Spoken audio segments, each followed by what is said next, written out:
gwaith godidog arall sgenna fo ydy golwg ar deyrnas Crist. Ac arwr Epig Williams yma ydy yr arglwydd Iesu Grist. Mae o'n sôn am yr arfaith. Ac oedd yr arfaith i'r pobl y cyfnod yma golygu bod yna drefn, bod yna ofal, bod yna ragluniaeth, bod yna gynhaliaeth a llwybr ar eu cyfer nhw.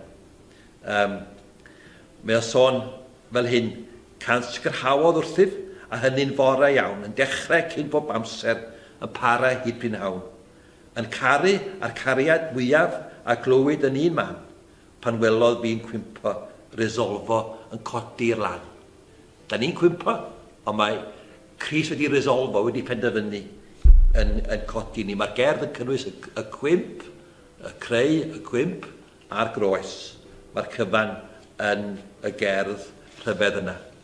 Yna mae gennym fel lyfr ar deimladau emosiynol mewn diwygiad, llythyr Martha Philoffer ac ateb Philo Evangelius. Mae hwnna'n amddiffyniad o'r ffenomenum o orfoleddu mewn adfywiad crefyddol.